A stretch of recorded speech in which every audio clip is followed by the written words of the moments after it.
കണ്ണൂരിൽ CPM branch സെക്രട്ടറിയെ വധിക്കാൻ ശ്രമിച്ച കേസിൽ SDPI പ്രവർത്തകർക്ക് 18 വർഷം തടവും 9 ലക്ഷം രൂപ പിഴയും ശിക്ഷ.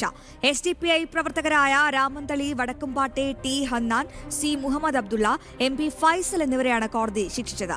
2015 സെപ്റ്റംബർ 17 സംഭവം. വിവരങ്ങളുമായി മിഥുൻ പിള്ള ചേരുകയാണ്. മിഥുൻ, ഒടുവിൽ ആ കേസിൽ നിർണായക വിധി വന്നിരിക്കുകയാണ്. കണ്ണൂരിലെ CPM ബ്രാഞ്ച് സെക്രട്ടറിയാണ് അതിക്രൂരമായി വധിക്കാൻ ശ്രമിച്ചത്.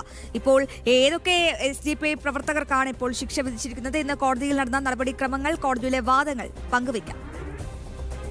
അശ്വതി, CPM ബ്രാഞ്ച് സെക്രട്ടറിയെ വധിക്കാൻ ശ്രമിച്ച കേസിലാണ് SDPI പ്രവർത്തകരായ പ്രതികൾക്ക് 18 വർഷം തടവും 16 വർഷം തടവും ഏതാണ്ട് 9 ലക്ഷം രൂപ പിഴയും വിധിച്ചത്.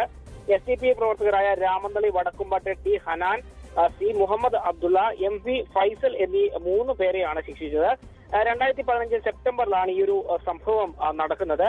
CPMന്റെ ബ്രാഞ്ച് സെക്രട്ടറിയായ വിജയനെ വധിക്കാൻ ശ്രമിക്കുകയായിരുന്നു.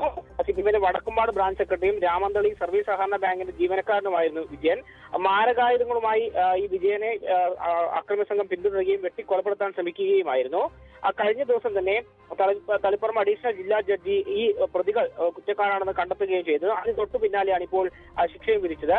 2015 സെപ്റ്റംബർ 17 വൈകിട്ട് ഏതാണ്ട് 6:30ക്കാണ് ഈ സംഭവം നടക്കുന്നത്. രാമന്തളി വടക്കുംപാട്ടെ ഓണാഘോഷ പരിപാടികൾക്കായി വാടകയ്ക്കെടുത്ത സാധനങ്ങളുമായി പോയതായിരുന്നു വിജയൻ. ഈ സമയത്താണ് അക്രമികൾ ആയുധങ്ങളുമായി എത്തി ആക്രമിച്ചത്. വാൾകൊണ്ട് തലയ്ക്കും കാലിനും വെട്ടി പരിക്കേൽപ്പിച്ച് കൊലപ്പെടുത്താൻ ശ്രമിക്കുകയായിരുന്നു. ഗുരുതര പരിക്കേറ്റ വിജയൻ ഏതാണ്ട് 6 മാസത്തിലധികം മംഗളൂരുവിലെ സ്വകാര്യ ആശുപത്രിയിൽ കഴിഞ്ഞു. 1 വർഷത്തിന് ശേഷമാണ് അദ്ദേഹത്തിന് സംസാര ശേഷി പോലും ഭാഗികമായി തിരിച്ചു കിട്ടുന്ന ഒരു സാഹചര്യം ഉണ്ടായത്. ഏതായാലും കേസുമായി ബന്ധപ്പെട്ടാണ് ഇപ്പോൾ വർഷങ്ങൾക്ക് ശേഷം അനുകൂലമായ വിധി വിജയനെ തേടി എത്തിയിരിക്കുന്നത്. SDPI പ്രവർത്തകർക്കാണ് 18 വർഷം ശിക്ഷ വിധിച്ചിരിക്കുന്നത്. അശ്വതി.